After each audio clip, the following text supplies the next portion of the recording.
नमस्कार दोस्तों, आप लोग के बी नर्सिंग एजुकेशन में आप लोग को स्वागत है।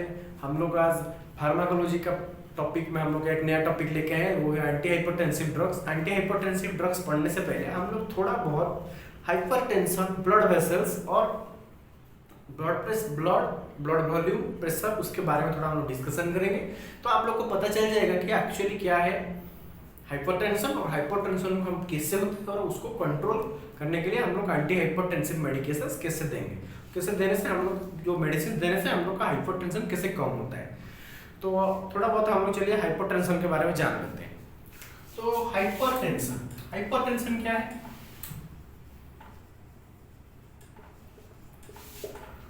एक आप लोग को सबको पता है टेंशन टेंशन टेंशन टेंशन, सबका लाइफ में टेंशन बहुत आते हैं।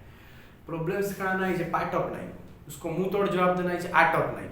आप लोग का स्ट्रेस आएगा, जिंदगी में बहुत सारे प्रॉब्लम्स आएंगे, फिर भी हम लोग उसको टैकल कैसे करना है, प्रॉब्लम फेस कैसे करना है, सोल्यूशन कैसे निकालना है प्रॉब्लम का। प्रॉब्लम है, सोल्यूशन से, बीमारी है, ट्रीटमेंट है। तो हम लोग क्या करेंगे, कैसे टेंशन को, स्ट्रेस को कैसे कम किया जाए। स्ट्रेस एक ऐसा चीज है आप लोग को जिंदगी को खराब कर सकता है। तो आप लोग जितना कम स्ट्रेस लेना है उतना लीजिए। जैसे कि आप लोगों को आजकल इंस्टाग्राम में पता है, एक छोटी सी लड़की आता है, बोलता है कि आप प्रॉब्लम्स आपको बोलेगी कि आप टेंशन लो, उसको डायरेक्ट मना कर देना, नहीं मुझे नहीं चाहिए।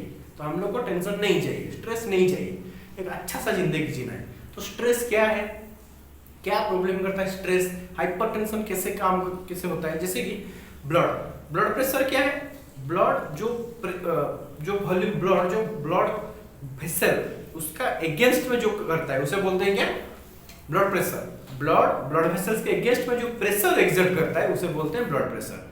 तो उस प्रेशर ज्यादा होगा तो क्या होगा, ब्लड प्रेशर इंक्रीज होगा। नॉर्मल ब्लड प्रेशर कितना है, 120/80, सिस्टोलिक बाय डायस्टोलिक 120/80 mm/Hg। और उससे ज्यादा होने से आजकल normally 140/90 is the normal blood pressure.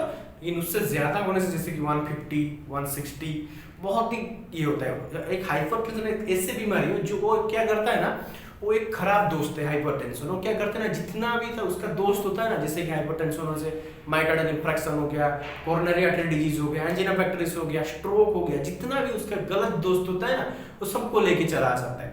ऐसे बीमारी ऐसे ही चीज है हाइपरटेंशन। तो उससे कम करना है, तो कैसे कम करेंगे, एक बार हाइपरटेंशन होने से वो कभी भी ठीक नहीं होता है, ये क्रोनिक डिजीज है। उससे कम करने के लिए हम लोग को मेडिसिन डेली खाना पड़ेगा, नहीं तो हाइपरटेंशन को हम लोग कभी भी क्योर नहीं कर सकते, उसको मैनेज कर सकते हैं।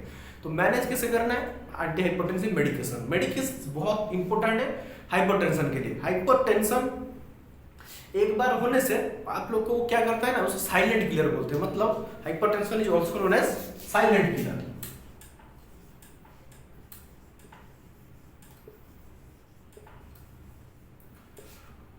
और किससे साइलेंट किलर बोलते हैं, न्यूबॉर्न के केसेस में हाइपोथर्मिया को क्या बोलते हैं, साइलेंट किलर।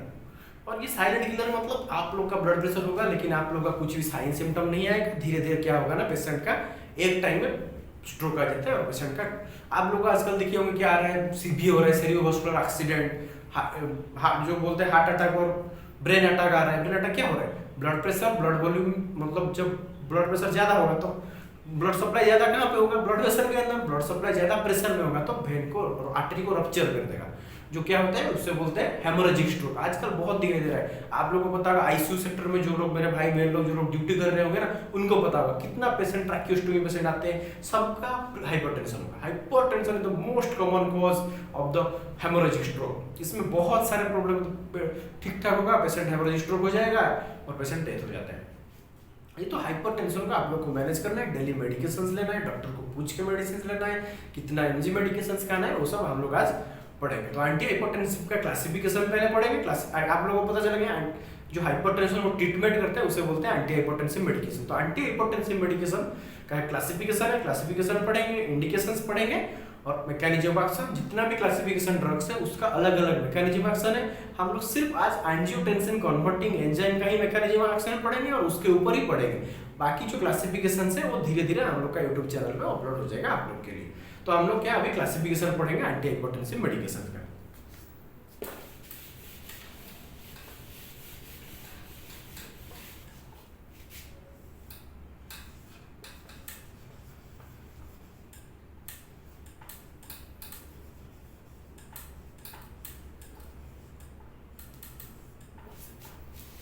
तो क्लासिफिकेशन, पहला क्लासिफिकेशन क्या है, AC inhibitors.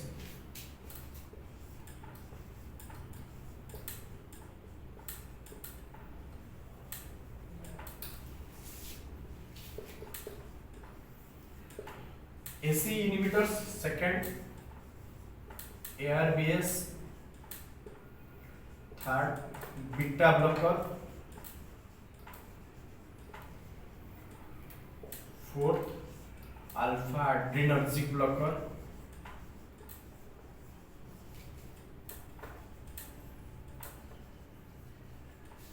Fifth calcium channel blocker,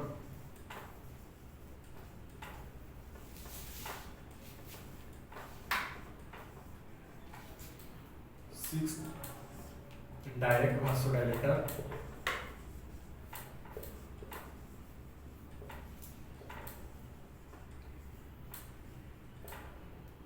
seventh central acting वासोडाइलेटर,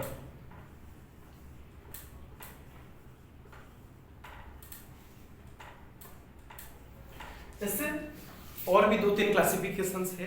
तो हम लोग क्लासिफिकेशन देख रहे हैं, तो क्लासिफिकेशन में क्या है, पहला क्लासिफिकेशन है AC inhibitor, angiotensin converting enzyme receptor. आप लोग इसको समझने के लिए आप लोग को रास सिस्टम पता होना चाहिए, रेनिन, एंजियोटेंसिन, एल्डोस्टेरोन सिस्टम, और एआरबीएस मतलब एंजियोटेंसिन रिसेप्टर ब्लॉकर, और बीटा ब्लॉकर।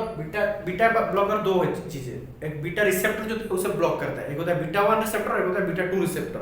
हम लोग दोनों के बारे में पढ़ेंगे। और एक अल्फा एड्रेनर्जिक ब्लॉकर, आप लोग को alpha blocker, alpha and beta जो ये है, पहले रिसेप्टर के बारे में बता देंगे, उसके बाद ये कैसे ब्लॉक करते हैं उसको हम लोग बताएंगे। अभी कैल्शियम चैनल ब्लॉकर, उसका डायरेक्ट वासोडाइलेटर, डायरेक्टली हाइड्रोलाइजेशन उसका एग्जांपल है, वो डायरेक्टली वासोडाइलेशन करता है।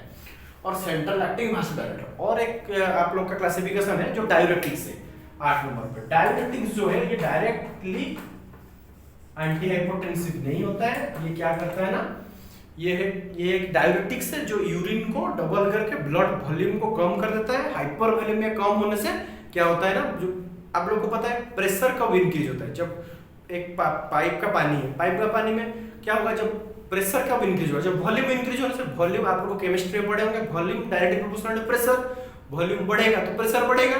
ऐसे ही बॉडी में हाइपर वॉल्यूमिया हो रहा है, मतलब बॉडी का जो है फ्लूइड जो इंक्रीज हो रहा है, हाइपर वॉल्यूमिया हो रहा है, तब क्या होगा, आप लोग का प्रेशर ज्यादा होगा, तो डायबिटीज देने से क्या होगा ना, हाइपर वॉल्यूमिया ट्रीट हो जाएगा। हाइपर वॉल्यूमिया ट्रीट होने से क्या होगा, आपका हाइपरटेंशन ट्रीट हो जाएगा। तो it is not a diuretic, what not direct hypertension को कम नहीं करता, but indirectly it helps in the hypertension को कम करने में हेल्प करता है। तो हम लोग आज पढ़ेंगे एसी इनहिबिटर्स। आप लोगों को एग्जांपल सब बोल देता हूं। एसी इनहिबिटर का जो सफिक्स है प्रिल, लास्ट में क्या होगा, जो भी मेडिसिन होगा प्रिल रहेगा, जैसे कि कैप्टोप्रिल, अनालप्रिल, लिसिनोप्रिल, ये क्या है, एसी इनहिबिटर्स है। और क्या है, एंजियोटेंसिन रिसेप्टर ब्लॉकर, इसमें क्या रहेगा, सार्टान, जैसे कि टेलमिसार्टान, ओल्मिसार्टान, लोसार्टान, वो क्या है, सार्टान रहेगा। आप लोग का मोस्टली क्लिनिकल पीस में यूज होता है टेल्माफोर्टी, टेल्मा-80, ये सब यूज होता है, टेलमिसार्टान का है वो सब।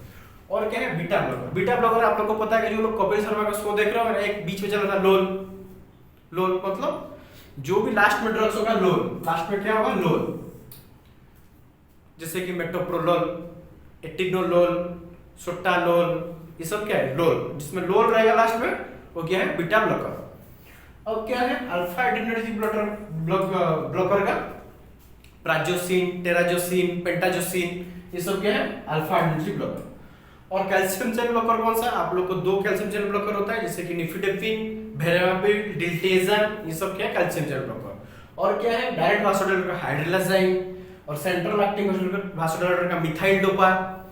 और डायरेटिक्स का आप लोग को बहुत, डायरेटिक्स ही एक ही क्लासिफिकेशन है, जैसे कि लूप डायरेटिक्स हो गया, थायजाइड डायरेटिक्स हो गया, तो मोस्टली लूप डायरेटिक्स ही यूज होता है in case of the anti hypotensive medication. तो आप लोग को क्लासिफिकेशन पता चल गया। 8 क्लासिफिकेशन से, 8 क्लासिफिकेशन बहुत ही इंपॉर्टेंट है, क्योंकि बहुत ही टर्म्स पढ़ना है। आप हम लोग सिर्फ आज एसी इनहिबिटर के बारे में पढ़ेंगे, जो एसी इनहिबिटर किससे हम लोग का बॉडी में काम करता है और किससे ब्लड वॉल्यूम को काम करता है। उससे पहले एसी इनहिबिटर का नाम पढ़ने से पहले हम लोग रास सिस्टम पढ़ लेते हैं, क्योंकि एसी मतलब एंजियोटेंसिन कन्वर्टिंग एंजाइम ब्लॉकर। तो कैसे एंजियोटेंसिन कन्वर्ट कर रहा है, कैसे हाइपरवोलेमिया कॉज कर रहा है। तो हाइपरवोलेमिया कॉज होने से हाइपरटेंशन होगा, तो कैसे एंजियोटेंसिन कॉज कर रहा है हाइपरवोलेमिया, उसके बाद हम लोग क्या करेंगे ना, एंजियोटेंसिन कन्वर्टिंग एंजाइम को ब्लॉक कर देंगे। तो ब्लॉक करने से क्या होगा, हाइपरवोलेमिया ट्रीट हो जाएगा। तो हम लोग उसका मैकेनिज्म देखते हैं। तो पढ़ते हैं, चलो, angiotensin converting enzyme inhibitors.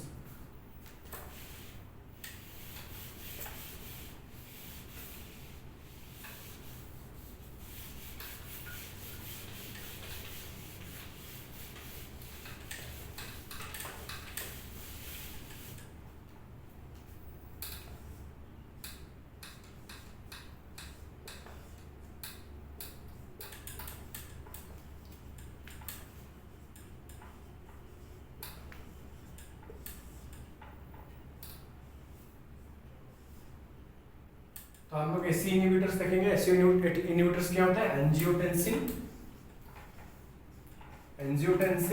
Converting enzyme blocker और इनहिबिटर।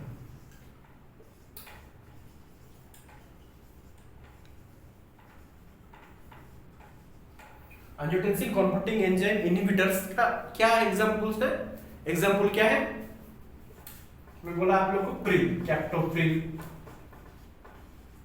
लिसिनोप्रिल, ये सब एग्जांपल है। तो ये हम लोग पढ़ने से पहले आप लोग को रास सिस्टम के बारे में पता होना चाहिए। रास सिस्टम क्या है, जब बॉडी में, वो रास सिस्टम क्या है, रेनिन एंजियोटेंसिन अल्डोस्टेरोन सिस्टम। अल्डोस्टेरोन क्या है, मिनरलोकोर्टिकॉइड है। वो कहां से रिलीज होता है, एड्रिनल ग्लैंड से रिलीज होता है। वो क्या करता है ना, सोडियम और वाटर को रीअब्जॉर्प्शन में हेल्प करता है। तो जब बॉडी में, ध्यान से सुनिएगा, जब बॉडी में हाइपोवोलेमिया होता है और हाइपोक्सिया होता है और किडनी को जब ब्लड सप्लाई कम होता है, तब क्या होता है ना, किडनी हाइपोक्सिक हो जाता है। मैं आप लोग को लिखूंगा कम, बोलूंगा जरा, तो ध्यान से सुनिए।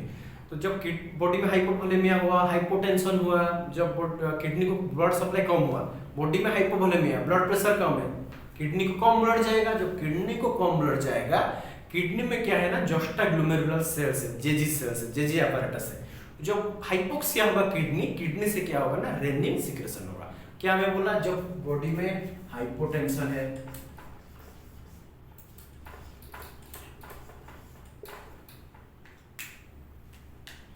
जब बॉडी में हाइपोटेंशन है, जब हाइपोटेंशन है, हाइपोवोलेमिया हुआ,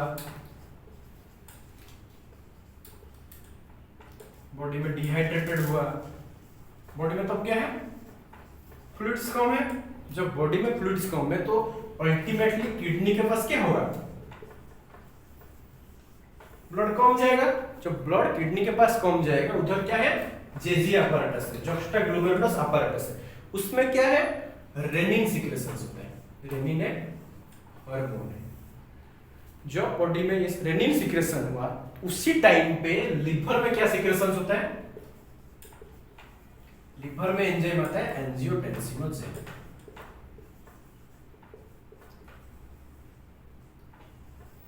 आप लोग को समझ में आ गया, एंजियोटेंसिनोजेन, और किडनी में आता है रेनिन। ये चीज कब रिलीज हुआ, जब हाइपोटेंशन हुआ, हाइपोवोलेमिया हुआ, और जब डिहाइड्रेटेड हुआ, जब बॉडी का वॉल्यूम कम हुआ, तब क्या हुआ ना, एंजियोटेंसिनोजेन लिवर से आया, रेनिन कहां से आया, किडनी से।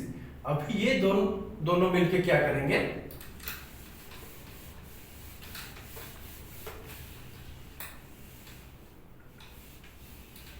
अभी ये दोनों क्या किए, अभी एंजियोटेंसिनोजेन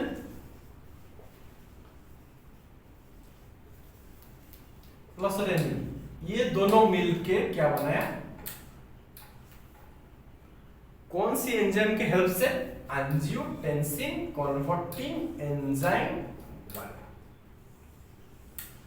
ये कहां से आता है, लंग्स से। ये कहां से सिक्रेशन हुआ, लंग्स। ये दोनों मिलकर क्या बनाए, एंजियोटेंसिनोजेन 1, एंजियोटेंसिन 1। ये दोनों मिलाकर क्या बने, एंजियोटेंसिन 1। ये जब एंजियोटेंसिन 1 हुआ, ये क्या हुआ, एंजियोटेंसिन 2 में कन्वर्ट हुआ। किसके हेल्प से, वही एंजियोटेंसिन कन्वर्टिंग एंजाइम के हेल्प से क्या बना, एंजियोटेंसिन एंजियोटेंसिनोजेन 2 क्या करता है ना, ये 3 चीज करता है। एंजियोटेंसिन 3 बनाता है, एल्डोस्टेरोन बनाता है और मिनरलोकोर्टिकोइड, और क्या बनाता है, और डायरेक्टली जाके वेसल को कॉन्स्ट्रिक्शन कर देता है, और सॉरी डायलेटेड कर देता है, सो डायलेशन कर देता है, ये चीज करता है। तो क्या होगा, ये जो एंजियोटेंसिन 3 है ये उसका फंक्शन अननोन है, लेकिन फिर भी ये क्या करता है ना, ब्लड वेसल को कॉन्स्ट्रिक्शन करता है। सॉरी ये जो मैं बोला भासोडाइलेशन, ये भासोडाइलेशन नहीं, भासोकॉन्स्ट्रिक्शन करता है।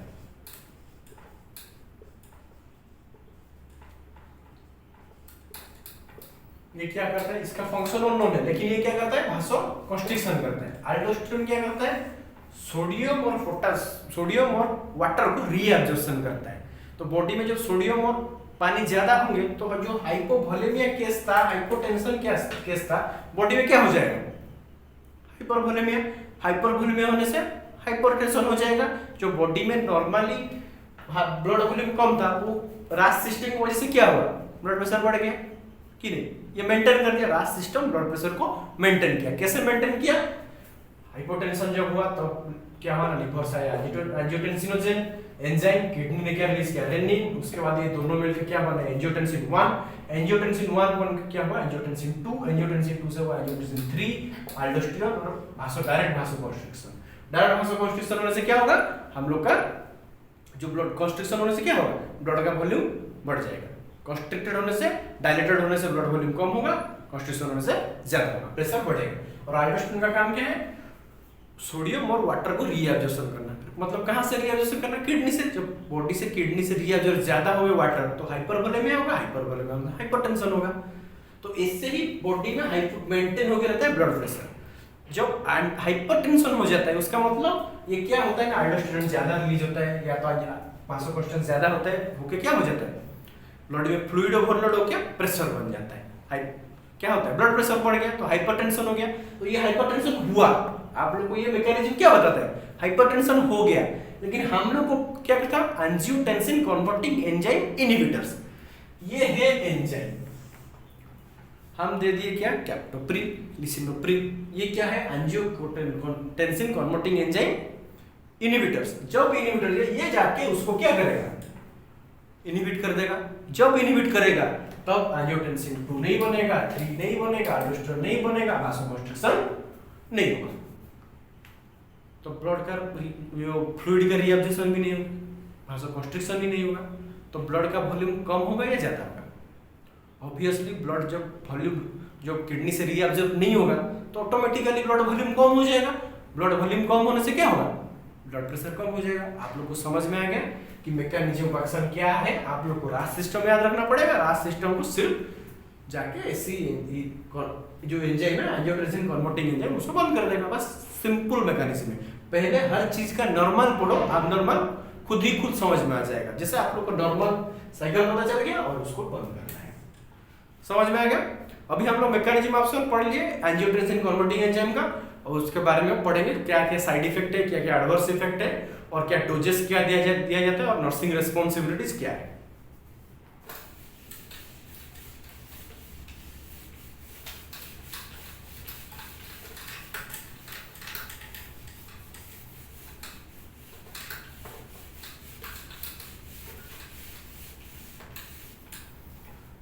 इंडिकेशन कौन सी केसेस में हम लोग देते हैं,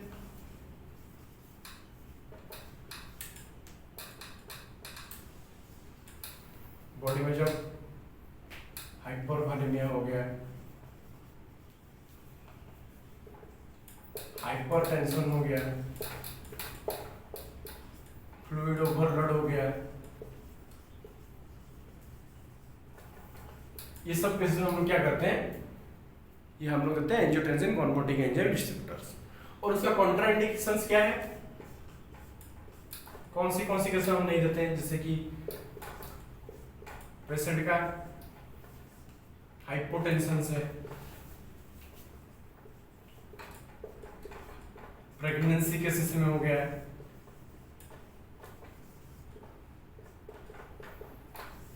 और जब शॉक पेशेंट हो गया है, क्यों नहीं देते सॉफ्ट पेशेंट का ऑलरेडी बॉडी में क्या होता है ना, तो पेशेंट का ऑलरेडी कूल एंड कामी स्किन होता है, हाइपोवोलेमिया केसेस होता है, डिहाइड्रेटेड होता है, उसी केस में हम लोग ये सब अवॉइड करते हैं। और मोस्ट इंपोर्टेंट जो हाइपर सेंसिटिविटी होता है, हाइपर सेंसिटिव मतलब जो ड्रग एलर्जिक होता है, ड्रग एलर्जी केसेस में हम लोग ये सब को अवॉइड करते हैं।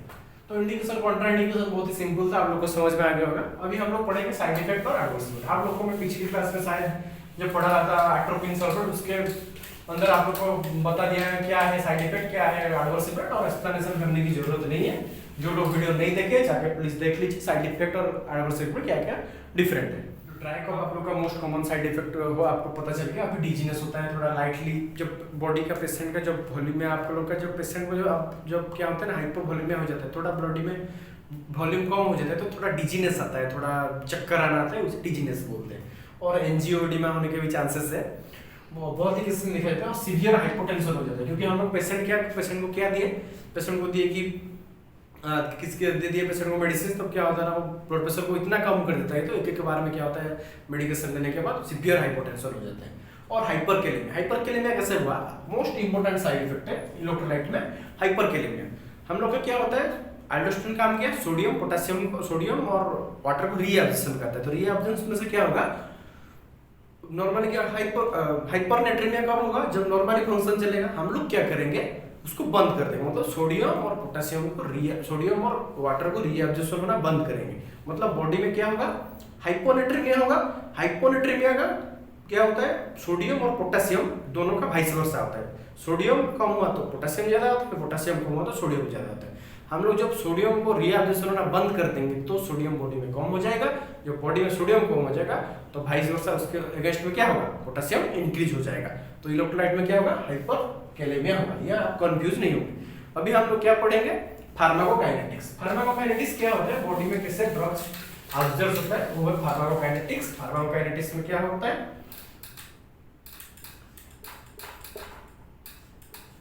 फार्माकोकाइनेटिक्स में ये जो ड्रग्स होता है मेटाबोलाइज कहाँ पे होता है, मेटाबोलाइज लीवर में होता है और एक्सक्रीशन यूरिन में होता है। और इसका जो ड्रग्स है वो क्या होता है ना, जो इसका फार्माकोकाइनेटिक्स में बॉडी में कैसे ऑब्जर्व होता है, तो मेटाबोलाइज लीवर में, यूरिन में एक्सक्रीशन होता है। और इसका ऑनसेट ऑफ एक्शन क्या होता है, 1 आवर to 2 आवर लेके होता है।